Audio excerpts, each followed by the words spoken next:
Dear students, Assalamu alaikum.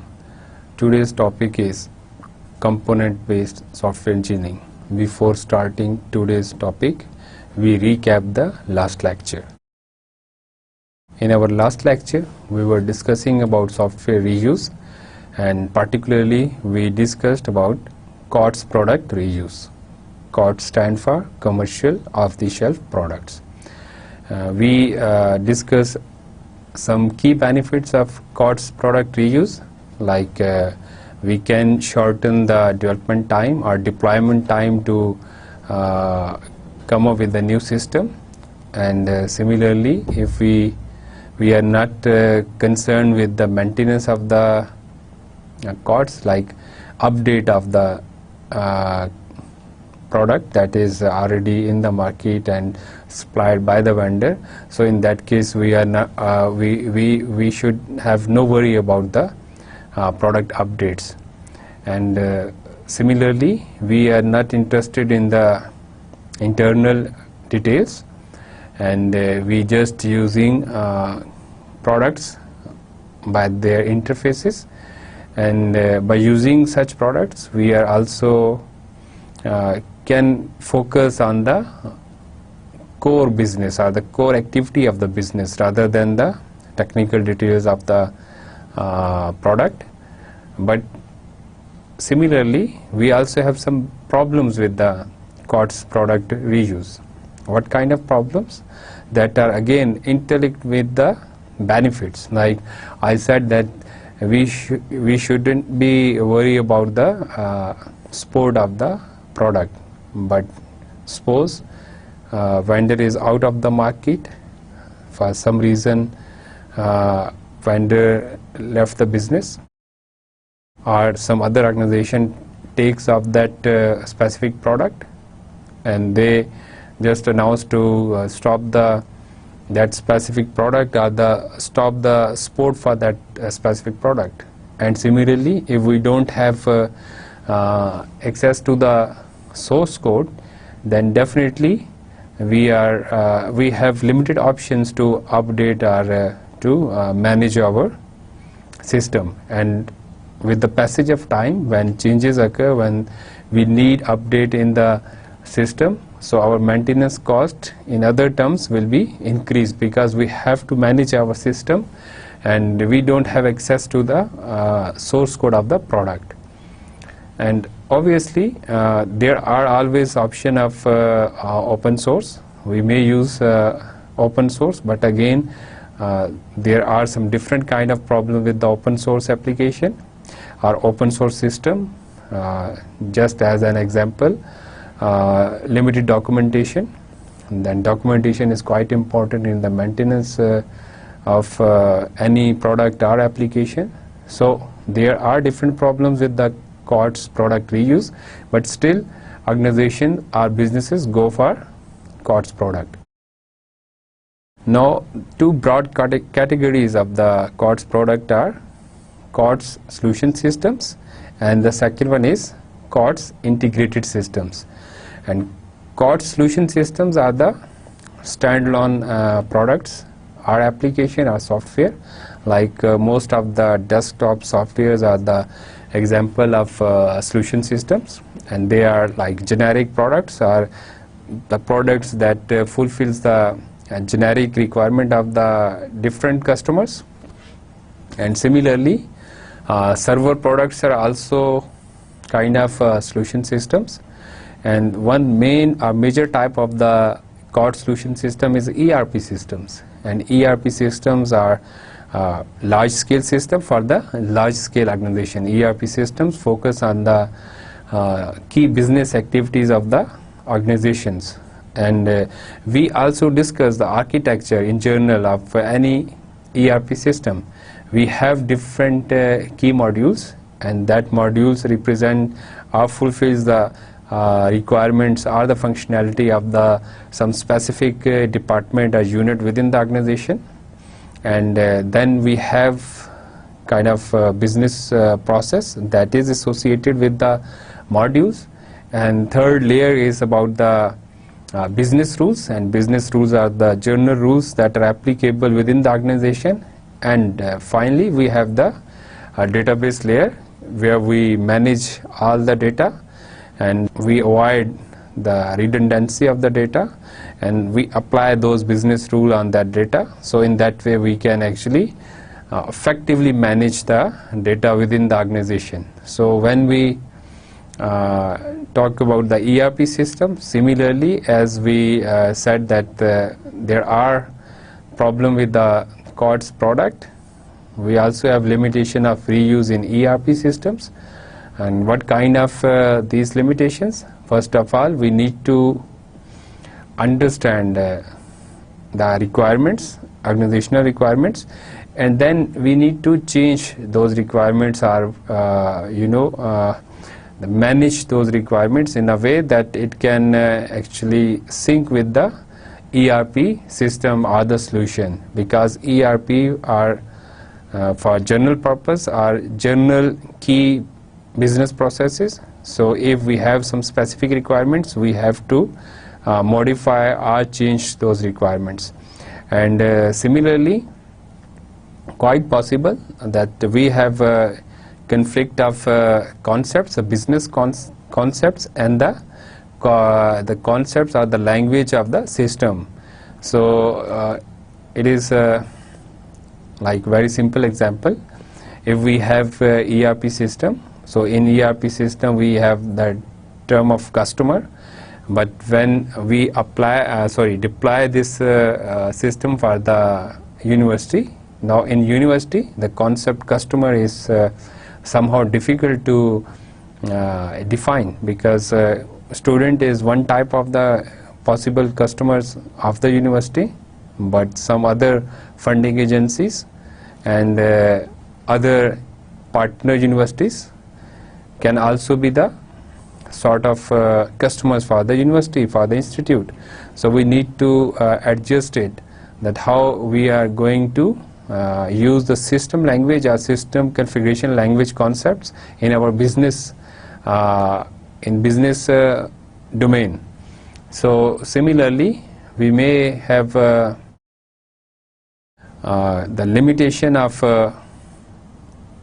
reuse of the different components that are not relevant to the our organization. So we need to understand that what are the required components or the modules that are mandatory for our organization, and which modules are unnecessary and we should not go for that specific modules. Then we discussed about the configuration of COTS solution systems, and configuration of COTS solution system is equally applicable to ERP systems. So first we need to understand the requirements, then we need to identify the data models and the data objects, and what is the relationship between those data objects or the modules, whatever the entities of the relevant data. And then we need to list down what are our different required inputs and what type of output reports we need. So after that we need to configure the COTS solution or the ERP system, and this configuration is not done by the developers, but there are consultants available for, and sometimes the ERP solution providing organization also provide the consultancy for the configuration. And once it is configured, then we cannot in fact test it in like the typical application, because the ERP or the COTS solution systems are developed based on the reliable systems, reliable platform, but when these systems are configured within that specific organization, so then actual problems occur, because most of the time the problems with the ERP or the COTS solution system are like configuration problems. We need to understand it that sometimes it is quite difficult to change our business process to sync our business with the ERP system are COTS solution system. So we also discussed one study that how the configuration problems just remain unsolved throughout the 10 year of time, and it is kind of trade-off. Either we are going for such kind of generic solution, or we need to build in-house or customized solution from the scratch. Anyways, then we discussed about the COTS integrated systems, and COTS integrated system are actually the combination of two or more COTS products. When we cannot fulfill our requirements or needs by one system, single system, then we go for multiple systems, and it has its own problem because every COTS product has its own assumptions, and sometimes those assumptions are kind of conflicting assumptions. So we need to understand those assumptions, and we must be quite sensible when we are going to choose some specific COTS products or when we go for the integrated systems. Now we start today's topic, that is about component based software engineering. We start today's topic with a scenario, and the scenario is we have organization that cannot use COTS system because its requirement is quite diverse, and that cannot be fulfilled with the COTS system. So now what could be the solution? So the solution is we may go for the component based software engineering, and component based software engineering is again effective and reuse oriented way to do or to develop the components. Rather than focusing on the products, rather than focusing on the applications, our focus is on the components. We want to reuse the components, and this concept, the component based software engineering, was emerged in late 1990s. और इसकी और एक important जो motivation है कि ये क्यों start हुआ, it started because object oriented approach has quite limited reuse, और उस limited reuse की वजह से जो है डिज़ाइनर फ्रस्ट्रेशन क्रिएट होती है या डेवलप होती है, और उस फ्रस्ट्रेशन की वजह से जो है people come up with this idea that we may use reuse components. और ऑब्जेक्ट क्लासेस जो होती हैं वो लिमिटेड यूज़ क्यों है ऑब्जेक्ट ओरिएंटेड का? बिकॉज ऑब्जेक्ट क्लासेस जो है वो बड़ी डिटेल्ड और स्पेसिफिक होती हैं, और उसके अंदर आपको डिटेल्ड नॉलेज रिक्वायर्ड होता है, and definitely you need access to the source code.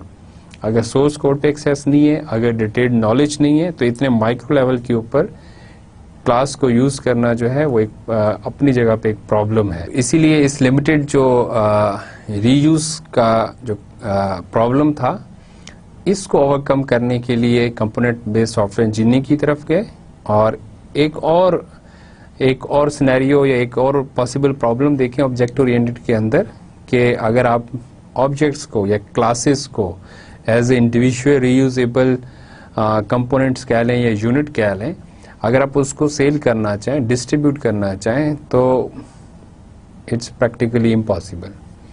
तो इसकी वजह से जो है हमने जंप किया CBSE के ऊपर.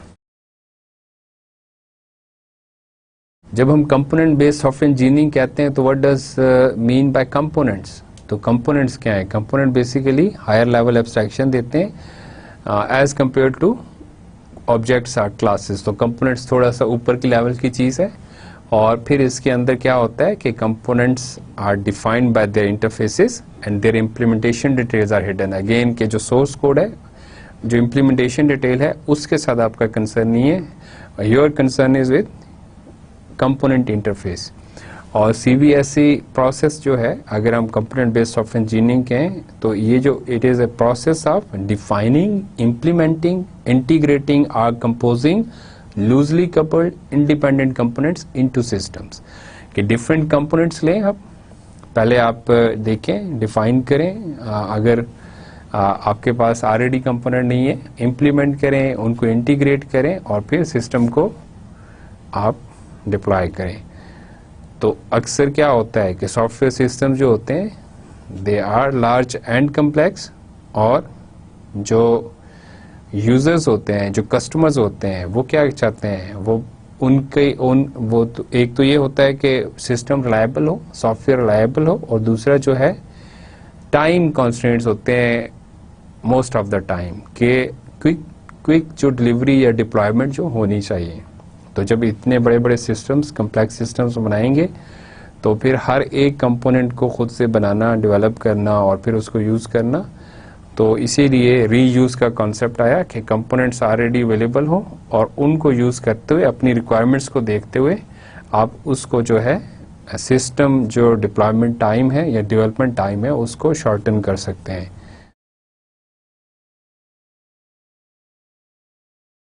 अब हम बात करते हैं कि what are the essentials of the component based software engineering. The first key concept या की एसेंशियल कह लें आप इसे, इंडिपेंडेंट कंपोनेंट्स।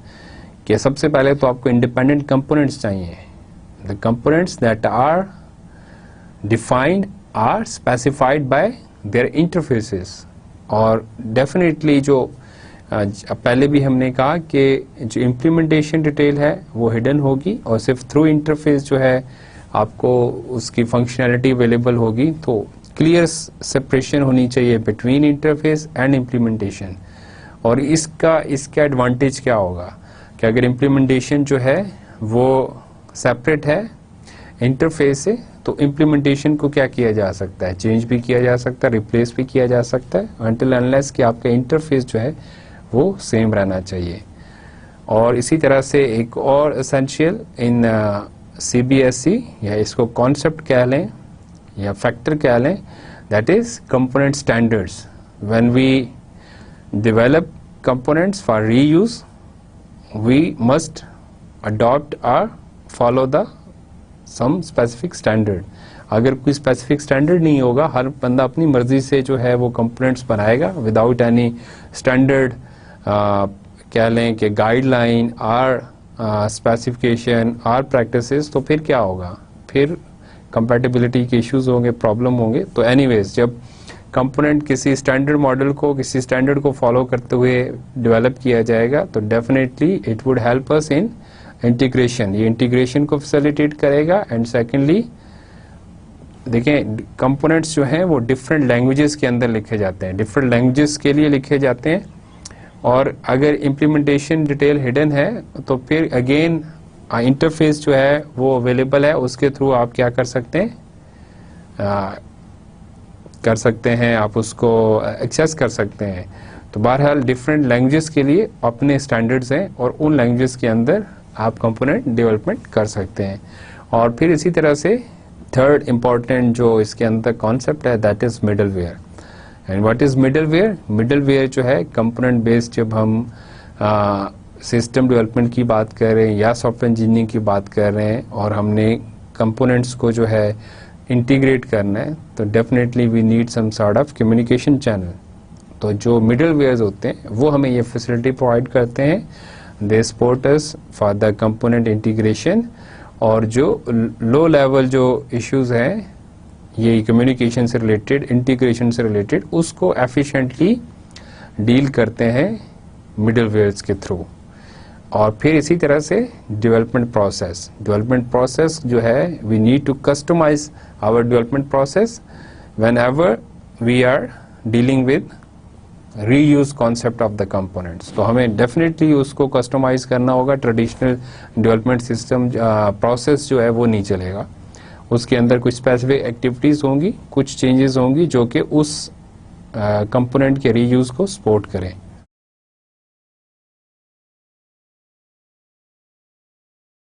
अब हम बात करते हैं कि what are the key characteristics of component. कोई भी कंपोनेंट है वो कैसे हम उसको एवेलुएट या असेस कर सकते हैं कि ये एक गुड क्वालिटी कंपोनेंट है या एक अच्छा कंपोनेंट है। तो फर्स्ट वन, जो पहली कैरेक्टरिस्टिक है that is standardised. What does it mean? कि जो कंपोनेंट डेवलप हुआ है कंपोनेंट को बिल्ड किया है based on some standard component model. Different component models हैं, इसको आगे हम देखेंगे, और अगर उसके बेस के ऊपर डेवलपमेंट होगी तो डेफिनेटली उसकी कंपैटिबिलिटी ज़्यादा होगी, वो ज़्यादा अच्छे तरीके से इंटीग्रेट हो सकेगा। और फिर अगेन इसके अंदर जो डिफरेंट जो की कंसिडरेशंस हैं, जब हम स्टैंडर्डाइजेशन की बात करते हैं या स्टैंडर्डाइज कंपोनेंट की बात करते हैं, तो component interfaces, component Meta data, documentation, उसकी कंपोजिशन एंड डिप्लॉयमेंट, ये सारी एक्टिविटीज़, ये सारे जो फैक्टर्स हैं, ये पार्ट ऑफ स्टैंडर्डाइज्ड कंपोनेंट है कि किस इससे ये वो फैक्टर्स हैं जिसके थ्रू जो है हम देख सकते हैं कि कितना वेल डिफाइंड जो है वो कंपोनेंट है। कंपोनेंट की अपना जो इंफॉर्मेशन अबाउट द कंपोनेंट होनी चाहिए, उसकी डिटेल डॉक्यूमेंटेशन होनी चाहिए, उसके इंटरफेसेस के बारे में क्लियर डिस्क्रिप्शन होना चाहिए, उसकी कंपोजिशन के क्या कुछ जो है वो इश्यूज हो सकते हैं, उसके डिप्लॉयमेंट से रिलेटेड एवरीथिंग। और फिर इसी तरह से जो सेकंड कैरेक्टरिस्टिक है दैट इज इंडिपेंडेंट, कि कंपोनेंट जो है जब तक इंडिपेंडेंट नहीं होगा, एक इंडिविजुअल जो है वो टास्क एज इंडिविजुअल कंपोनेंट नहीं कर सकेगा, तो फिर शायद उसका रीयूज इतना नहीं हो सकता। तो इसीलिए जो है without any other specific component, जो कि उसको इंडिविजुअल कंपोनेंट हो, स्टैंड अलोन कंपोनेंट हो, अपना फंक्शन परफॉर्म करता हो, और उसको कोई दूसरे से कंपोनेंट की जो है ज़रूरत नहीं हो, without the use of any other specific component, तो ये इस तरह का कंपोनेंट क्या कहलाएगा? इंडिपेंडेंट कहलाएगा। And if it needs externally provided services, it should be clearly described in interface specification, कि अगर कोई और सर्विसेज हैं जो कि उस कंपोनेंट को चाहिए, जो एक्सटर्नली उसने यूज करनी है, तो वो क्लियर कट उसके इंटरफेस स्पेसिफिकेशन में होनी चाहिए ये इंफॉर्मेशन कि इसको किस तरह की सर्विसेज रिक्वायर्ड है। और फिर इसी तरह से तीसरी characteristics that is composable. What does it mean? कि all external interactions through publicly defined interfaces, जो भी आपकी इंटरैक्शन होनी है जो दूसरे कंपोनेंट्स के साथ, वो क्या होनी चाहिए? पब्लिकली डिफाइंड इंटरफेस के साथ होनी चाहिए, और external access to its information, जो भी डिफरेंट जो और मेथड्स हैं या एट्रीब्यूट्स हैं, जो वो क्लियरली डिफाइन होने चाहिए। तो इस तरह का जो कंपोनेंट होगा वो कंपोजेबल कंपोनेंट कहला सकता है, जिसको बड़ा क्लियर कट इंटरफेसेस के किस तरह से वो दूसरे कंपोनेंट्स के साथ, किन मेथड्स क्या एट्रीब्यूट्स के साथ वो डील कर रहा है या इंटरेक्ट कर रहा है।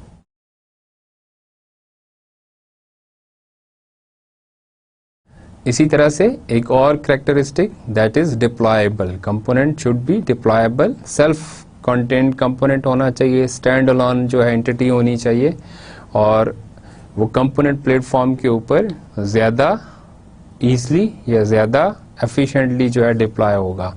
और फिर अगेन उसके अंदर देखें कि ये क्या है कि इम्प्लीमेंटेशन ऑफ द मॉडल जो है वो उसके अंदर होनी चाहिए, उस कंपोनेंट के अंदर जिस भी कंपोनेंट मॉडल को वो फॉलो कर रहा है, तो उसकी इम्प्लीमेंटेशन के हवाले से जो इन्फॉर्मेशन है।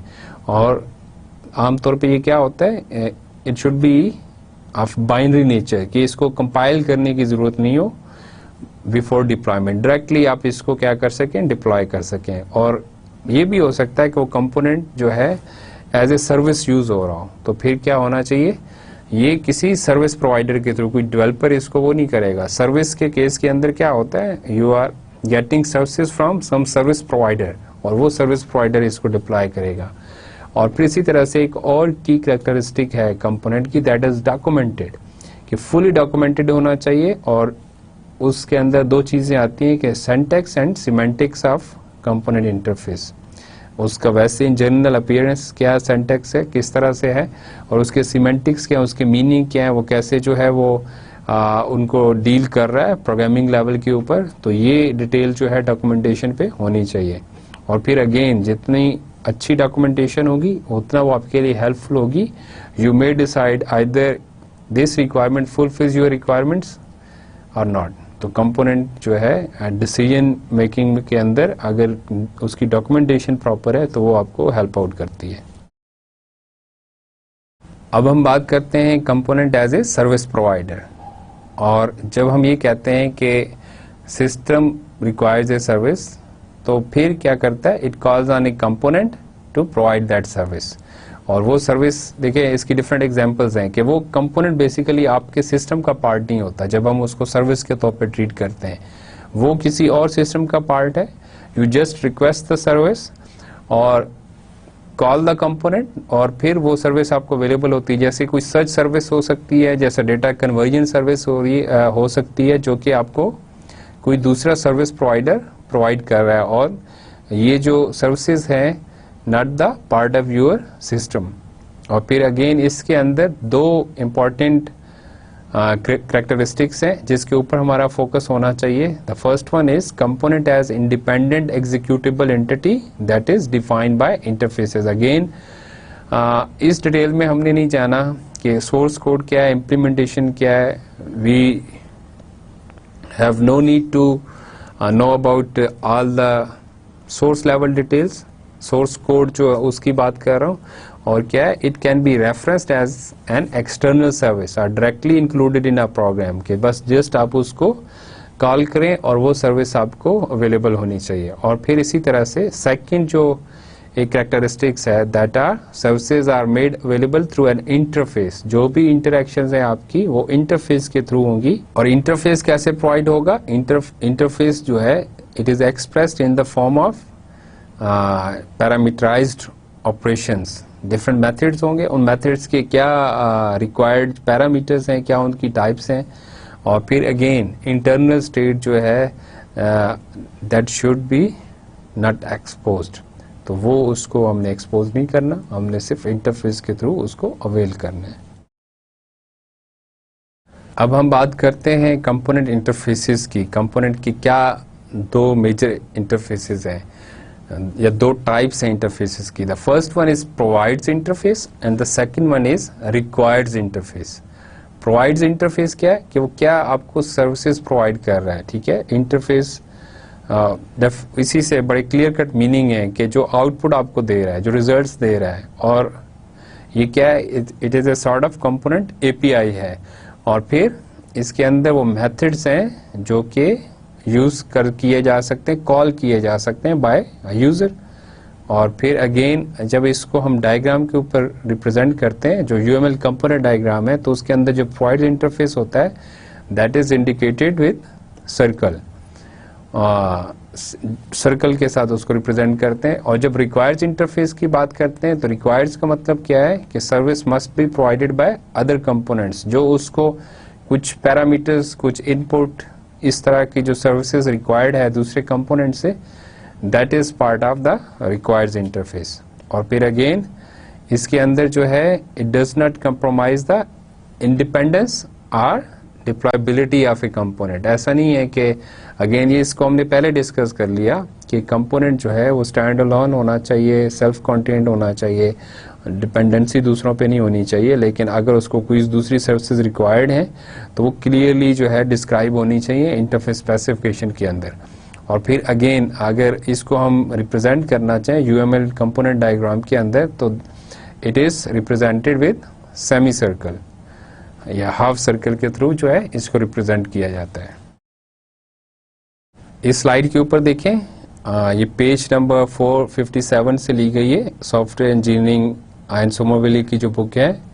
और इसके अंदर एक कंपोनेंट दिखाया गया है और कंपोनेंट के साथ उसके जो दो इंटरफेसेस हैं, प्रोवाइड्स इंटरफेस और रिक्वायर्स इंटरफेस, इनको रिप्रेजेंट किया गया है। प्रोवाइड्स इंटरफेस को देख सकते हैं आप सर्कल के through, defines the services that are provided by the component to other components, whereas requires interfaces define the services that are needed and should be provided by other component, और semi circle से represent किया गया। तो इसको represent करना, understand करना through UML diagram quite simple। इस slide के अंदर देखें, एक एग्जाम्पल दी गई है। पहले हमने एक टेम्पलेट देख लिया, अब यहाँ पे एग्जाम्पल देखें। Data collector is a component और ये कंपोनेंट जो है इसका प्रोवाइड्स इंटरफेस क्या करता है, इसने डिफरेंट तरह के ऑपरेशंस या मेथड्स प्रोवाइड कर रहा है, दैट इज ऐड सेंसर। ये ऐसा जो है कंपोनेंट है जो कि डेटा कलेक्ट कर रहा है फ्रॉम डिफरेंट सेंसर्स, जो इसकी डिस्क्रिप्शन से पता चल रहा है। मैं add sensor, remove sensor, start sensor, stop sensor, test sensor, initialize, report, list all. और इसी तरह से रिक्वायर्स इंटरफेस क्या है, रिक्वायर्स इंटरफेस को जो है दो तरह की जो सर्विसेज चाहिए, दैट इज सेंसर मैनेजमेंट, जो कि सेंसर की मैनेजमेंट से रिलेटेड जो भी इंफॉर्मेशन है, और सेंसर डेटा, डेटा जो है डिफरेंट जो सेंसर से आ रहा है वो भी इसको रिक्वायर्ड है। अब हम बात करते हैं कंपोनेंट मॉडल्स की, कि कंपोनेंट मॉडल्स हमने पहले जब कैरेक्टरिस्टिक्स बताई कंपोनेंट्स की, और हमने कहा कि स्टैंडर्डाइज्ड होना चाहिए, और स्टैंडर्डाइज में कहा कि किसी कंपोनेंट मॉडल को फॉलो करता हो कंपोनेंट। तो बेसिकली कंपोनेंट मॉडल क्या होता है, it is a definition of standards for component implementation, documentation and deployment. एक तरह की गाइडलाइन है how to implement, how to document, how to deploy the components. और फिर अगेन ये क्या करता है, हमें हेल्प आउट करता है कंपोनेंट्स को इंटरप्रेटेबल बनाने में। अगर जो कंपोनेंट्स हैं वो स्पेसिफिक गाइडलाइंस को, स्टैंडर्ड्स को फॉलो नहीं करेंगे, हर कोई अपनी मर्जी से कंपोनेंट्स लिखेगा, तो हर एक का कंपोनेंट ज़रूरी नहीं है, और ना ही हर एक बंदा जो है, डेवलपर जो है या ऑर्गेनाइजेशंस जो है वो एक तरह से सोचती है। तो फिर कंपैटिबिलिटी के इश्यूज तो ऑब्वियसली जो है उसके अंदर जो है ज़्यादा अपरेंट नज़र आएंगे, और वो बिल्कुल कंपैटिबल नहीं होंगे या बहुत लिमिटेड रीयूज़ होगा। तो फिर जो की उसकी थीम है कंपोनेंट रीयूज़ की, वो तो सारी जो है फेल हो जाएगी।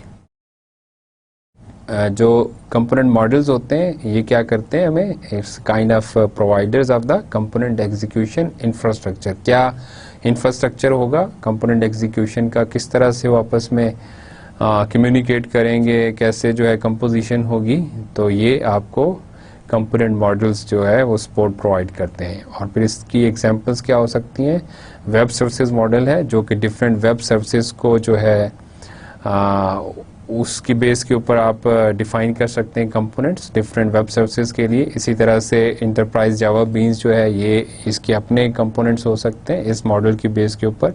माइक्रोसॉफ्ट.नेट मॉडल जो है इसके अपने कंपोनेंट्स होंगे, उनका अपना एक जो है इंटरफेस और उसकी जो भी इम्प्लीमेंटेशन है उसके वाले से, जो अभी हमने ऊपर बात की, इम्प्लीमेंटेशन, डॉक्यूमेंटेशन और डिप्लॉयमेंट, ये तीनों तरह के जो हमारे पास फैक्टर्स हैं, इसके वाले से इनकी अपनी स्टैंडर्ड गाइडलाइंस या रिकमेंडेशंस हैं जिसके अगेंस्ट फिर जो है वो कंपोनेंट्स इजीली माइक्रोसॉफ्ट.नेट मॉडल को यूज़ करते हुए जो डिफरेंट कंपोनेंट्स डेवलप किए जाएंगे, तो वो माइक्रोसॉफ्ट.नेट मॉडल्स के जितने भी कंपोनेंट्स हैं उसकी बेस के ऊपर बने, तो उनकी जो इंटरऑपरेबिलिटी है उसमें कोई प्रॉब्लम नहीं होगा। लेकिन अगर किसी दूसरे मॉडल के साथ अगर इनको करना पड़े तो फिर क्वाइट पॉसिबल के प्रॉब्लम हो सकते हैं। अब हम बात करते हैं कि क्या एलिमेंट्स हैं कंपोनेंट मॉडल के, की एलिमेंट्स। द फर्स्ट की एलिमेंट इज इंटरफेसेस के। कंपोनेंट्स मॉडल जो है वो इंटरफेस प्रोवाइड करते हैं। और क्या मतलब है इसका, कि कैसे इंटरफेस को डिफाइन करना है, कंपोनेंट्स के जो इंटरफेसेस हैं उनको कैसे डिफाइन किया जाएगा। Which elements such as operation names and parameters should be include in the definition. कि जब आपने इंटरफेस को डिफाइन किया तो उसकी डेफिनेशन के अंदर जो भी डिफरेंट मेथड्स या ऑपरेशंस हैं उनके क्या टाइटल्स होंगे, उनके क्या पैरामीटर्स होंगे, किस तरह से जो है उनको डेफिनेशन के अंदर इंक्लूड किया जाएगा। एक स्टैंडर्ड डॉक्यूमेंट स्टैंडर्ड कंपोनेंट्स आपने बनाने हैं। और फिर इसी तरह से model should specify the language to define interfaces. Definitely अपनी अपनी जो है वो मॉडल्स जो डिफरेंट हैं उनकी अपनी अपनी स्पेसिफिक लैंग्वेजेस हैं जो कि उसके लिए, इस पर्पज़ के लिए यूज़ होंगी, उनको डिफाइन करने के लिए इंटरफेसेस को या उनकी इम्प्लीमेंटेशन के लिए। एग्जाम्पल जो है अगेन जो जावा बीन्स हैं वो स्पेसिफिक क्या है, जावा स्पेसिफिक है, तो इसीलिए जावा इसके अंदर जो है as interface definition language use होगी। और फिर some models require specific interface that must be defined by a component। कि इस तरह के जो है इंटरफेसेस जो कि रिक्वायर्ड हैं मॉडल के अंदर उनको डिफाइन किया जाएगा by component. Second key element जो है इसके अंदर दैट इज यूजेज। और यूजेज से क्या मुराद है? Unique name or handle to distribute and access remotely. जो वो कंपोनेंट है उसका क्या यूनिक नेम होगा, कैसे उसको जो है वो हैंडल किया जाएगा, डिस्ट्रीब्यूट किया जाएगा या रिमोटली जो है उसको एक्सेस किया जाएगा। और फिर इसी तरह से इसकी एग्जांपल देखें कि services have unique uniform resource identifier. जब जैसे वेब सर्विसेज हैं तो उन वेब सर्विसेज के जो है अपने यूनिक यूनिफॉर्म रिसोर्स आइडेंटिफायर होते हैं। और अगेन इसके अंदर कंपोनेंट मेटा डेटा की बात कर रहे हैं हम कि डेटा अबाउट द कंपोनेंट वो होना चाहिए जब यूजेज की हम पॉइंट ऑफ व्यू से उसको देखते हैं। और specifies how the binary components can be customize, कि जो आपका वो जो कंपोनेंट जो डिप्लॉय हो सकता है उसको कैसे चेंज किया जा सकता है, कैसे उसके अंदर मॉडिफिकेशन की जा सकती है। तो ये एक सेकंड की एलिमेंट है कंपोनेंट मॉडल का। और डेफिनेटली यूनिक नेम और ये चीज़ें क्यों ज़रूरी हैं कि तभी मीनिंगफुल बनेंगे, तभी उनका रीयूज़ हो सकेगा, अदरवाइज तो फिर प्रॉब्लम्स होंगे। थर्ड की element is deployment. Component model की बात कर रहे हैं और उसके अंदर थर्ड की एलिमेंट डिप्लॉयमेंट। और डिप्लॉयमेंट के अंदर we need to specify how components should be packaged for deployment as independent executable entities। पहले भी हमने ये बात की थी कि डिप्लॉयमेंट के ऊपर जो है कोई डिपेंडेंसी नहीं होनी चाहिए, कंपोनेंट इटसेल्फ जो है वो सेल्फ कंटेंट होना चाहिए। और अगर कोई उसकी डिपेंडेंसी है, कोई उसको सर्विसेज रिक्वायर्ड है तो वो क्लियरली डिस्क्राइब होनी चाहिए।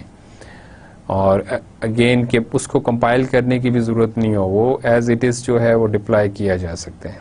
इसी तरह से जो है डिप्लॉयमेंट का जो फैक्टर है दैट इज़ कि हमें इंफॉर्मेशन प्रोवाइड करता है about the contents of the package and its binary organization. Development deployment के कॉन्टेक्स्ट में जब हम बात करते हैं, और ये हमें रूल्स प्रोवाइड करते हैं how component replacement is allowed, कैसे कंपोनेंट को जो है रिप्लेस किया जा सकता है। इसके हवाले से जो गाइडलाइंस हैं वो डिप्लॉयमेंट के उसके अंदर होती हैं। तो ये जो है 3 की कैरेक्टरिस्टिक्स थी। और फिर उसके बाद अब जो एक और यहाँ पे डिस्कशन है दैट इज कि component model should define the documentation to be produced, कि वो क्या डॉक्यूमेंटेशन होगी, किस लेवल की डॉक्यूमेंटेशन होगी। कंपोनेंट मॉडल को जो है ये भी डिफाइन करना होता है। और कंपोनेंट मॉडल जो है इम्प्लीमेंटेशन प्रोवाइड्स करते हैं comparable shared services for components, कि डिफरेंट जो कंपोनेंट्स जो कि शेयर्ड सर्विसेज के लिए होते हैं उसका कंपैरिजन किया जा सकता है। जो इम्प्लीमेंटेशन, जो मॉडल इम्प्लीमेंटेशन हमें इसको सपोर्ट करती है। अब हम बात करते हैं सर्विसेज जो कि प्रोवाइड होती है थ्रू कंपोनेंट मॉडल। एक प्लेटफॉर्म सर्विसेज है और दूसरी सपोर्ट सर्विसेज है। प्लेटफॉर्म सर्विसेज कौन सी है? जो आपकी प्राइमरी सर्विसेज हैं, फंडामेंटल सर्विसेज हैं। और ये क्या करती हैं? these services enable components to communicate and interoperate in a distributed environment।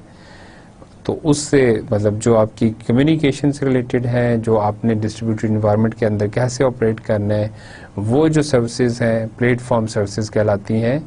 और फिर इसी तरह से कुछ होती हैं that is called support services. और सपोर्ट सर्विसेज क्या होती हैं? कॉमन सर्विसेज होते हैं that are likely to be required by many different components. और इसकी एग्जांपल क्या है? ऑथेंटिकेशन। ऑथेंटिकेशन एक ऐसी सर्विस है जो कि बहुत सारी डिफरेंट ऑर्गेनाइजेशंस को डिफरेंट कंपोनेंट्स को रिक्वायर्ड हो सकती है। तो that is kind of support service. और standard set of middleware services जो है वो होना चाहिए सारे कंपोनेंट्स के लिए। जब आप कंपोनेंट्स जो है वो रीयूज करते हैं तो आपके पास एक स्टैंडर्ड सेट होना चाहिए मिडलवेयर सर्विसेज का, ताकि कोई प्रॉब्लम्स नहीं हो। अब हम बात करते हैं कि जब हम कंपोनेंट्स को जो है डिप्लॉय करते हैं इन the form of container. Container एक जस्ट कंसेप्चुअल इन कंसेप्चुअल टर्म्स जो है इसको ले रहे हैं। तो कंटेनर बेसिकली क्या है? Container is an implementation of support services plus A definition of the interfaces. जो भी सपोर्ट सर्विसेज है जिनको भी हमने पीछे डिस्कस किया, उसके साथ साथ जो इंटरफेस की डेफिनेशन है, किस तरह के ऑपरेशंस हैं, क्या पैरामीटर्स हैं, that is called container. Container को यूं भी देख सकते हैं आप कि जहाँ पे मल्टीपल आपके पास कंपोनेंट्स हैं एक ही सिस्टम के अंदर और वो कुछ स्पेसिफिक टास्क फंक्शनैलिटी परफॉर्म कर रहे हैं। Component can access the support services and the container can access the component interfaces. कि कंपोनेंट क्या करता है, सपोर्ट सर्विसेज को एक्सेस करता है, जबकि कंटेनर क्या करता है, कंपोनेंट इंटरफेसेस को एक्सेस करता है। तो वही अगेन कि कंटेनर की टर्म से ही जो है हमें आइडिया होता है कि कंटेनर कंटेन्स डिफरेंट कंपोनेंट्स, और फिर component interfaces are not directly access by other components. जो डिफरेंट कंपोनेंट्स होते हैं वो आपस में डायरेक्टली कम्युनिकेट नहीं करते, डायरेक्टली उनकी इंटरफेसिंग नहीं होती, बल्कि समटाइम्स उसको हम कहते हैं अडेप्टर, उसको आगे भी देखेंगे। तो अडेप्टर को यूज करते हैं और उनके थ्रू जो है वो इनपुट और आउटपुट जो है वो एक्सचेंज होती है। और फिर इसी तरह से containers are large and complex and access to all middleware services. Obviously वो एक बड़ा जो है सेट है, या उसको कहना चाहिए कि सुपर सेट है, और उसके फिर एक्सेस जो है वो जितनी भी डिफरेंट मिडलवेयर सर्विसेज है उसको अवेलेबल है। Component may not need to access all the services. बिल्कुल ठीक है कि कंपोनेंट का अपने एक स्पेसिफिक फंक्शन है, एक स्पेसिफिक टास्क है, और उस टास्क को परफॉर्म करने के लिए वो रिक्वायर्ड सर्विस को एक्सेस कर सकता है, लेकिन जो unnecessary in that specific context services हैं उसको एक्सेस नहीं करना चाहिए। अगर उनको एक्सेस अगर देंगे अननेसेसरी सर्विसेज को, तो डेफिनेटली एरर के चांस जो हैं वो बढ़ेंगे। और स्टैंडर्ड्स अवेलेबल हैं for what, standards for common web services such as transaction management and security. तो ये इतने मैच्योर हो गई हैं इस तरह की वेब सर्विसेज कि जिसके ऊपर आपको स्टैंडर्ड गाइडलाइंस अवेलेबल हैं। और ये स्टैंडर्ड गाइडलाइंस फिर कैसे इम्प्लीमेंट होती हैं, थ्रू प्रोग्राम लाइब्रेरीज। तो डिफरेंट प्रोग्राम लाइब्रेरीज को यूज करते हैं आप, और डिफरेंट तरह की सर्विसेज को जो है आप डायरेक्टली यूज कर सकते हैं। अब हम बात करते हैं एक एग्जांपल को देखते हैं, और इसके अंदर देखें कि मिडलवेयर सर्विसेज जो है जो डिफाइन की गई है कंपोनेंट मॉडल में, उसको डिस्क्राइब किया गया है, उसको प्रेजेंट किया गया है। हम दो तरह के देखें सर्विसेज हैं, सपोर्ट सर्विसेज और प्लेटफॉर्म सर्विसेज। अब सपोर्ट सर्विसेज जो है वो कौन कौन सी हो सकती हैं, देखें component management, concurrency, transaction management, persistence, resource management और सिक्योरिटी। और फिर इसी तरह से प्लेटफॉर्म सर्विसेज देखें, addressing, interface definition, exception management, component communication. तो डिफरेंट जो है जो भी पॉसिबल सर्विसेज हैं कंपोनेंट मॉडल के लेवल के ऊपर, मॉडल के लेवल के ऊपर आप उसको डिस्क्राइब कर सकते हैं कि ये हमारी सपोर्ट सर्विसेज हैं, ये प्लेटफॉर्म सर्विसेज हैं। अब हम बात करते हैं CBSE प्रोसेसेस की, कि सॉफ्टवेयर जो प्रोसेस है, क्या प्रोसेसेस हैं जो कि सपोर्ट करते हैं component based software engineering.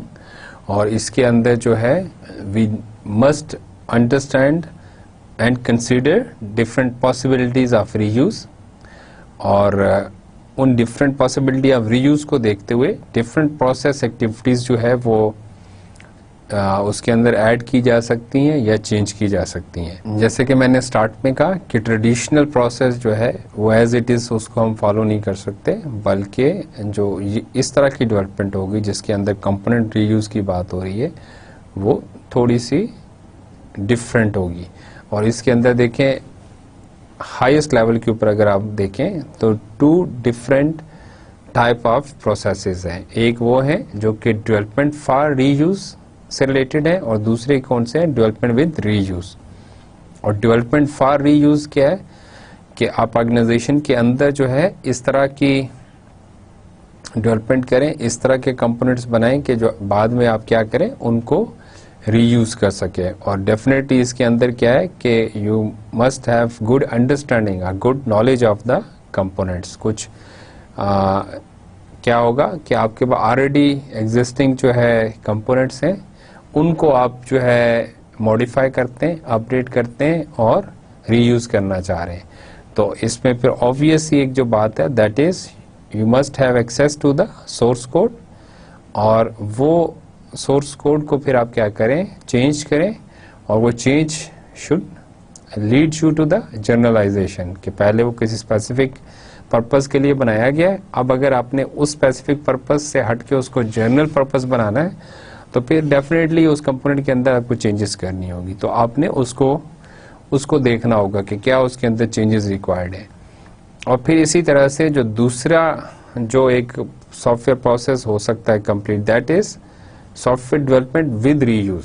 You already have components, or using those components or the reuse of those components lead you to the deployment or the integration of the system। तो उसके अंदर क्या होगा, डेफिनेटली आपके पास अच्छा knowledge होना चाहिए। आप डिस्कवर करें कंपोनेंट्स को, पता हो कि अच्छा ये कंपोनेंट्स है, ये इसका पर्पस है, और फिर अपने लिए अप्रोप्रिएट जो है कंपोनेंट सेलेक्ट करें।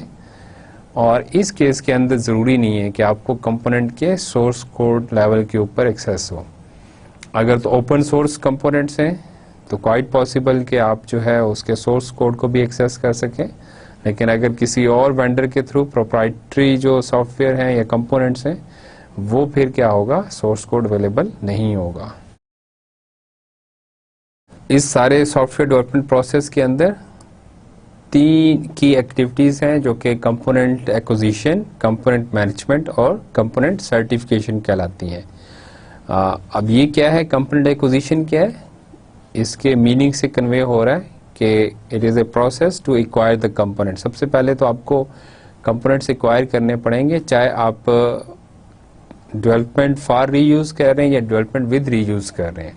दोनों केसेस के अंदर you need to acquire the components. और इसके अंदर क्या हो सकता है, आपके लोकल कंपोनेंट हो सकते हैं, आपने आप विद इन ऑर्गेनाइजेशन डेवलप किए हैं या डेवलप करने जा रहे हैं, quite possible. And second possibility is you are getting it from external sources, कि किसी स्पेसिफिक वेंडर से, ओपन सोर्स या प्रोप्राइटरी, और ऑफ डिफरेंट आपके पास जो है वो लाइब्रेरीज अवेलेबल होती हैं या रिपोजिटरीज अवेलेबल होती हैं, उसके थ्रू आप उसको एक्वायर कर सकते हैं। और सेकंड जो की प्रोसेस या एक्टिविटी है, दैट इज कंपोनेंट मैनेजमेंट।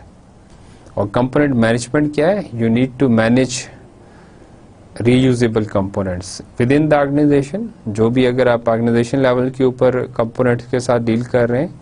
और मैनेजमेंट क्या है, मैनेजमेंट इज द प्रॉपर, आप उसको प्रॉपरली मैनेज करें, डेटाबेस बनाएं, रिपोजिटरी बनाएं, कैटलॉग अवेलेबल हो, उसको प्रॉपरली स्टोर करें। और फिर अगेन वो जो रिपोजिटरी और जो डेटाबेस है, that must be available to all others. और इन केस ऑफ ऑर्गेनाइजेशन आपकी इन हाउस रिपोजिटरी है, तो ऑर्गेनाइजेशन के अंदर जो लोग अवेलेबल हैं उसके थ्रू। और क्वाइट पॉसिबल कि आप ओपन सोर्स जो है इन कंपोनेंट्स की डेवलपमेंट कर रहे हैं या उसको रीयूज कर रहे हैं, तो आपके पास डिफरेंट ओपन सोर्स जो डेटाबेसेस हैं, रिपोजिटरीज हैं, वो अवेलेबल है।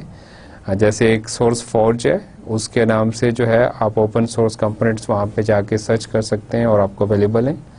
और फिर इसी तरह से जो तीसरी की एक्टिविटी या प्रोसेस है, दैट इज कंपोनेंट सर्टिफिकेशन है। और कंपोनेंट सर्टिफिकेशन मीन्स के it is a process of checking and certifying components. और ये टेस्टिंग से हट के है, आपका जो डेवलपर है, अगर सपोज वो आपका कंपोनेंट डेवलप कर रहा है, तो वहाँ पे इन हाउस आपकी टेस्टिंग भी उसकी होगी, और टेस्टिंग के बाद आप कहेंगे कि okay it's fine to use. लेकिन जो सर्टिफिकेशन है, सर्टिफिकेशन उसी तरह से है कि जो की कैरेक्टरिस्टिक्स हैं किसी कंपोनेंट में होनी चाहिए, वो स्टैंडर्ड्स को फॉलो कर रहा है या नहीं कर रहा। तो समटाइम्स आप किसी थर्ड पार्टी को जो है उसके थ्रू सर्टिफिकेशन सर्विसेज लेते हैं, और डेफिनेटली इट इन्वॉल्व्स कॉस्ट। तो समटाइम्स क्या होता है कि ऑर्गेनाइजेशन अपने तौर के ऊपर टेस्टिंग करती है and they don't go for the certification. इस स्लाइड के ऊपर देखें, यहाँ पे सॉफ्टवेयर इंजीनियरिंग का जो कंपोनेंट बेस्ड सॉफ्टवेयर इंजीनियरिंग के जो प्रोसेसेस है उसको डिस्क्राइब किया गया है। और ये फिगर जो है it is from page number 462, again software engineering Sommerville की जो बुक है 9th एडिशन, उससे ली गई है।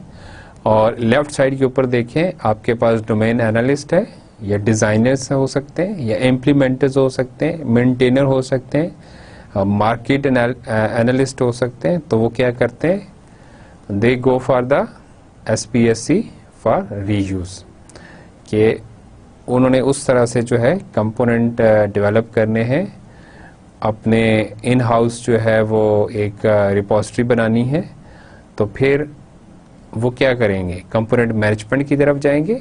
डेफिनेटली कंपोनेंट मैनेजमेंट जो है उससे वो कंपोनेंट रिपोजिटरी को एक्सेस हासिल है थ्रू कंपोनेंट मैनेजमेंट। उसमें आप सर्च कर सकते हैं, उसमें आप आइडेंटिफाई कर सकते हैं, उसके अंदर आप नए जो कंपोनेंट्स हैं उनको ऐड कर सकते हैं। और फिर इसी तरह से दूसरी साइड पे देखें, नीचे अगर इसको इसी लेफ्ट साइड पे जो लोअर हाफ है, दैट इज लोकल और एक्सटर्नल सर्टिफायर। और ये मैंने आपको पहले बताया कि आमतौर पे जो कंपोनेंट टेस्टिंग होती है उससे हट के ये एक्टिविटी है, और आप सर्टिफिकेशन जो है वो थ्रू सम थर्ड पार्टी आप कराते हैं कि वो स्टैंडर्ड्स, गाइडलाइन और किसी स्पेसिफिक स्टैंडर्ड को फॉलो कर रहा है, और वो जब कंपोनेंट सर्टिफिकेशन करता है तो अगेन थ्रू कंपोनेंट मैनेजमेंट जो है it becomes the part of component repository. और अगर कंपोनेंट सर्टिफिकेशन नहीं भी हो रही और सिर्फ जस्ट जो है वो लोकल लेवल के ऊपर आप उसको कह सकते हैं कि आप सर्टिफाई कर रहे हैं, या इन अदर वर्ड्स उसको टेस्ट कर रहे हैं, तो अगेन वो कंपोनेंट सर्टिफिकेशन के थ्रू ही जो है कंपोनेंट मैनेजमेंट के ऊपर आ रहे हैं।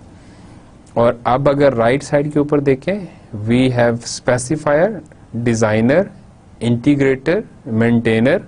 तो ये सारे जो डिफरेंट रोल्स हैं इनका क्या काम है, ये they are interested in component based software engineering with reuse, कि with already build in components, वो सिस्टम डिप्लॉयमेंट की बात कर रहे हैं। तो फिर वो क्या करेंगे, कंपोनेंट एक्विजिशन करेंगे, कंपोनेंट जो है वो आइडेंटिफाई करेंगे। कंपोनेंट एक्विजिशन के लिए अगेन उन्हें कंपोनेंट रिपोजिटरी को जो है एक्सेस करना है, तो कंपोनेंट रिपोजिटरी को एक्सेस होगा थ्रू कंपोनेंट मैनेजमेंट। और कंपोनेंट एक्विजिशन के अंदर देखें लाइब्रेरियन, वेंडर, ब्रोकर इसका रोल है, क्योंकि समटाइम्स आप जो आपकी इन हाउस रिपोजिटरी है आप उसको एक्सेस कर रहे हैं, उसके थ्रू जो है आपको अवेलेबिलिटी हो रही है, और समटाइम्स जो है आप वेंडर या ब्रोकर के थ्रू जो है किसी एक्सटर्नल सोर्स से जो है कंपोनेंट ले रहे होते हैं। तो अब ये ओवरऑल आपको पिक्चर जो है वो समझ आ जानी चाहिए कि जो प्रोसेस है कंपोनेंट बेस्ड सॉफ्टवेयर इंजीनियरिंग का वो दो तरह से हो सकता है, SPSC फॉर रीयूज और SPSC विद रीयूज। लेकिन उसके अंदर समहाउ जो प्रोसेसेस हैं वो किसी हद तक कॉमन भी हैं और कुछ थोड़े से डिफरेंशिएट भी करते हैं। इसको आगे हम चल के देखेंगे अगले लेक्चर में। आज के लेक्चर को समराइज करते हैं। आज हमने बात की कंपोनेंट बेस्ड सॉफ्टवेयर इंजीनियरिंग की, और एक सिनेरियो के साथ हमने लेक्चर स्टार्ट किया कि अगर ऑर्गेनाइजेशन उसकी डाइवर्स जो है रिक्वायरमेंट्स हैं जो कि किसी भी एक कॉर्ड्स या मल्टीपल कॉर्ड्स प्रोडक्ट के साथ जो है वो फुलफिल नहीं हो सकती, और वो अगर अगेन रीयूज का कॉन्सेप्ट लेके जाना चाह रहे हैं, चलना चाह रहे हैं, अपने जो डेवलपमेंट एफर्ट है उसको कम करना चाह रहे हैं, तो फिर उनके पास क्या ऑप्शन है। तो एक पॉसिबल ऑप्शन ये है कि हम कंपोनेंट बेस्ड सॉफ्टवेयर इंजीनियरिंग पे जाएं। इसके अंदर हम क्या करते हैं, कंपोनेंट को जो है रीयूज करते हैं। और कंपोनेंट लेवल के ऊपर जो है हमने क्यों फोकस किया, इसमें इसकी क्या मोटिवेशन थी। इसकी एक मोटिवेशन, बड़ी मोटिवेशन ये भी थी कि ऑब्जेक्ट ओरिएंटेड जो अप्रोच है वो यूज़ की जा रही थी। उसका एक जो इंटेंशन थी वो ये थी कि उसमें रीयूज़ जो है वो ज़्यादा इजी होगा, या क्लासेस ऑब्जेक्ट्स को जो है रीयूज़ किया जा सकेगा फॉर डिफरेंट सिस्टम्स। लेकिन आपको डिटेल्ड नॉलेज चाहिए about different objects are classes, और एक्सेस चाहिए सोर्स कोड के ऊपर, तो वो बहुत स्पेसिफिक हो जाता है और रीयूज जो है वो बहुत लिमिटेड हो जाता है। तो इसीलिए अब और एक और तरह से भी अगर इसको देखा जाए तो क्लासेस लेवल के ऊपर अगर आप उसको अगर हम बात करें उसकी रिपोजिटरीज बनाने की और उसको जो है ना सेल करने की, तो ये प्रैक्टिकली कुछ जो है मुश्किल लगता है। तो इसीलिए फिर हमने कहा कि थोड़ा ऊपर के लेवल पे आते हैं, तो जो कंपोनेंट है वो हमें हायर लेवल ऑफ एब्स्ट्रैक्शन देता है एज कंपेयर टू क्लास और ऑब्जेक्ट। तो जब कंपोनेंट बेस्ड सॉफ्टवेयर इंजीनियरिंग की बात करते हैं तो उसके एसेंशियल्स क्या हैं? उसमें सबसे पहली बात ये है कि कंपोनेंट मस्ट बी इंडिपेंडेंट, उसमें कोई डिपेंडेंसी नहीं होनी चाहिए दूसरे कंपोनेंट्स के ऊपर, और ये सेल्फ कंटेंट होना चाहिए, और इसके अंदर जो है जो भी फंक्शनैलिटी है वो प्रॉपरली इम्प्लीमेंट होनी चाहिए, और इंटरनल जो भी डिटेल्स हैं वो हिडन होनी चाहिए, थ्रू इंटरफेस जो है कंपोनेंट की एक्सेस होनी चाहिए। सेकेंडली, कंपोनेंट स्टैंडर्ड्स जो है another essential of component based software engineering, और इसके अंदर हमने बात की कि we need some standard guidelines, और स्टैंडर्ड गाइडलाइंस के थ्रू जो है हम जब कंपोनेंट्स डेवलप करेंगे तो वो सही मानों में रीयूज होगा, वहाँ पे फिर इंटरऑपरेबिलिटी के इश्यूज नहीं होंगे, और उनको इंटीग्रेट करना जो है वो ज़्यादा सिंपल होगा। और फिर इसी तरह से हमने कहा कि we need some sort of middleware. तो मिडलवेयर क्या करता है? इस तरह की सर्विसेज हैं, इस तरह के आपके पास एक कम्युनिकेशन चैनल है फॉर डिफरेंट कंपोनेंट्स ने जो है कम्युनिकेट करना है, तो वो कम्युनिकेशन डायरेक्ट नहीं होगी, बल्कि वो क्या होगा? मिडलवेयर के थ्रू होगी। और फिर इसी तरह से डेवलपमेंट प्रोसेस जो है that must be customized to fulfill that specific need of the reuse in the context of component reuse की बात कर रहे हैं, तो उसके लिए हमें उसको प्रोसेस को चेंज करना होगा।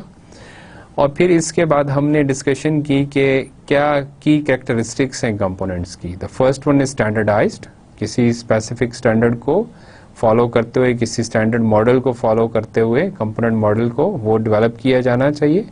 और डेफिनेटली जब हम स्टैंडर्ड कंपोनेंट की बात करेंगे तो उसकी जो है वो हमें इंटरफेस की जो भी डिटेल्स है, इंटरफेसिंग कैसे होगी वो क्लियर डिस्क्रिप्शन होना चाहिए, उसकी इंटरफेस स्पेसिफिकेशन होनी चाहिए, और उसकी जो इंटरनल जो भी वर्किंग है वो हिडन होनी चाहिए। और फिर जब हम कहते हैं कि कंपोनेंट और कंपोनेंट रीयूज, तो इट मस्ट बी इंडिपेंडेंट, और इंडिपेंडेंट को पहले ही मैंने डिफाइन कर दिया है कि वो स्टैंड अलोन होना चाहिए, सेल्फ कंटेन्ड होना चाहिए। इसी तरह से कंपोजेबल भी इसी से रिलेटेड है कि जब वो सेल्फ कंटेन्ड होगा और एक स्पेसिफिक टास्क परफॉर्म कर रहा होगा, जब उसकी डिपेंडेंसी नहीं है दूसरे कंपोनेंट्स के ऊपर, या अगर उसको कोई सर्विस चाहिए तो वो सर्विस जो है वो सर्विस जो है वो उसके इंटरफेस के थ्रू होगी और क्लियरली डिस्क्राइब होनी चाहिए। तो इस तरह का जो कंपोनेंट होगा वो कंपोजेबल होगा, उसके थ्रू जो इंटीग्रेशन होगी वो इजी होगी, और डिप्लॉयबल होना चाहिए, और बाइनरी फॉर्मेट में होना चाहिए या फॉर्म में होना चाहिए, उसको हमें कंपाइल नहीं करना पड़े, बल्कि एज इट इज़ हम उसको जो है जैसे प्लग इन प्ले होता है उस तरह से हम उसको यूज़ कर सकें, डिप्लॉय कर सकें। इन लार्जर कॉन्टेक्स्ट हम बात कर रहे हैं, सिस्टम की बात कर रहे हैं। और फिर इसी तरह से डॉक्यूमेंटेड होना चाहिए, उसकी कंप्लीट डॉक्यूमेंटेशन होनी चाहिए। डॉक्यूमेंटेशन जो है वो बहुत इम्पॉर्टेंट है रीयूज़ के कॉन्टेक्स्ट में, कि क्या उसके इंटरफेसेस हैं, क्या डिफरेंट ऑपरेशंस हैं, क्या उसके पैरामीटर्स हैं, क्या उसकी जो भी सिंटैक्स और सिमेंटिक इंफॉर्मेशन जो है, सिंटैक्स जो है अपरेंट जो उसकी जो भी है फॉर्मेट्स और सारा कुछ, और जो उसकी बाकी सिमेंटिक लेवल की जो डिटेल है वो भी डॉक्यूमेंट में होनी चाहिए। फिर हमने बात की कि कंपोनेंट मॉडल के क्या एलिमेंट्स हैं, और उसके अंदर 3 हमने डिफरेंट जो है की एलिमेंट्स डिस्कस किए। हमने इंटरफेसेस की बात की, और इंटरफेसेस में हमने कहा कि कंपोनेंट्स किस तरह से जो है वो इंटरेक्ट करेंगे, किस तरह से सर्विसेज प्रोवाइड करेंगे, क्या सर्विसेज लेंगे, ये सारी चीज़ें जो है वो क्लियरली डिस्क्राइब होनी चाहिए। यूजेज की हमने बात की, और डिप्लॉयमेंट की बात की कि जब हम उसको डिप्लॉय करेंगे तो फिर क्या हमें रिक्वायर्ड है, क्या कुछ जो है वो कंपोनेंट मॉडल में होना चाहिए। और उसमें हमने बात की कि किस तरह से जो है रिक्वायर्ड सर्विसेज होती हैं और प्रोवाइड सर्विसेज होती हैं, और रिक्वायर्ड सर्विसेज जो भी उसको सर्विस रिक्वायर्ड है कंपोनेंट को, उसकी डिटेल होनी चाहिए। जो सर्विसेज वो प्रोवाइड कर रहा है उसकी जो है वो डिटेल होनी चाहिए। हमने ये भी बात की कि किस तरह से यूएमएल कंपोनेंट डायग्राम जो है उसके अंदर इन इंटरफेसेस को कैसे जो है इंडिकेट किया जाता है, कैसे रिप्रेजेंट किया जाता है। फिर हमने एग्जांपल भी देखी कि किस तरह से जो है हम इसको डिफरेंट जो आपके सर्विसेज हैं, जो जिसको क्या लें कि प्रोवाइड्स इंटरफेस है वो क्या है, रिक्वायर्स इंटरफेस है वो क्या है, और फिर आखिर में हमने बात की कि कंपोनेंट बेस्ड सॉफ्टवेयर इंजीनियरिंग का जो इन जनरल जो प्रोसेस है सॉफ्टवेयर डेवलपमेंट वो क्या होना चाहिए। और फिर इसमें दो की हमने डिफ्रेंसिएशन की है, या हमें ये कहना चाहिए कि प्रोसेस को दो तरह से क्लासिफाई किया है। एक वो है कि डेवलपमेंट फॉर रीयूज़, कि जब आप इस फोकस के साथ अपने इन हाउस कंपोनेंट्स बनाते हैं कि उनको बाद में अपने रीयूज़ करना है, तो फिर क्या प्रैक्टिसेस या क्या एक्टिविटीज़ होंगी। और दूसरा ये है कि जब ऑलरेडी आपके पास कंपोनेंट्स अवेलेबल हैं और उनको यूज़ करते हुए आपने डेवलपमेंट करनी है, तो उस केस में क्या प्रोसेसेस होंगे या क्या एक्टिविटीज़ होंगी। और फिर इसके अंदर तीन चीज़ें बड़ी इंपॉर्टेंट हैं जो हमने डिस्कस की कि कंपोनेंट एक्विजिशन, मैनेजमेंट और सर्टिफिकेशन। कंपोनेंट एक्विजिशन की जब बात करते हैं तो हमें डेफिनेटली आइडेंटिफाई करना होगा कि अगर हम कंपोनेंट जो है डेवलपमेंट फॉर रीयूज़ के कॉन्टेक्स्ट में देखें कंपोनेंट एक्विजिशन, तो इसमें हमने ये देखना होगा कि कौन से कंपोनेंट्स हैं जिसको हम जर्नलाइज जो है करने जा रहे हैं, चेंज करने जा रहे हैं, उनका जो स्पेसिफिक यूजेज है उससे हमें उन्हें लेके जाना है जनरल यूजेज की तरफ। तो उसमें हमने कौन से कैसे कैंडिडेट कंपोनेंट सेलेक्ट करेंगे, कैसे उनको एक्वायर करेंगे, दैट इज़ कंपोनेंट एक्विजिशन। लेकिन अगर हम डेवलपमेंट विद रीयूज़ की बात करें तो उसमें यह है कि पहले से रिपोजिटरी है, पहले से कंपोनेंट्स अवेलेबल हैं, अब उसमें आपने डिसाइड करना है based on your requirements which type of components you need. तो वो जो है कंपोनेंट एक्विजिशन है। और फिर जब कंपोनेंट मैनेजमेंट की बात करते हैं तो वो जो रिपोजिटरी जो मैनेज हो रही है, जो मेंटेन हो रही है, उसके अंदर एडिशन है, उसके अंदर जो है रिट्रीवल है कंपोनेंट्स का, कंपोनेंट से रिलेटेड डॉक्यूमेंटेशन है, तो वो सारी चीज़ें जो है वो कंपोनेंट मैनेजमेंट के अंदर आती हैं।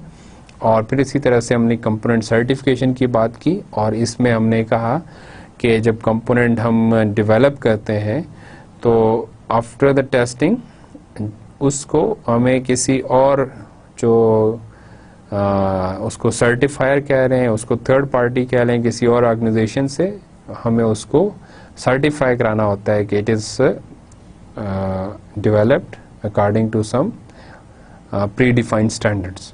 तो हमने कहा कि ये जो प्रोसेस है ये एक्सपेंसिव प्रोसेस है और इसके अंदर कॉस्ट इन्वॉल्व है। तो समटाइम्स ऑर्गेनाइजेशंस क्या करती हैं, वो सिर्फ टेस्टिंग के ऊपर जो है रिलाई करती हैं, और after the testing they don't go for certification, और उसको अपनी रिपोजिटरी का जो भी आपकी डेटाबेस है फॉर कंपोनेंट्स रीयूज उसके अंदर उसको ऐड करती हैं। तो ये आज की जो है लेक्चर की समरी है। इंशाल्लाह अगले लेक्चर में हम इस पे बात कंटिन्यू करेंगे कंपोनेंट बेस्ड सॉफ्टवेयर इंजीनियरिंग पे।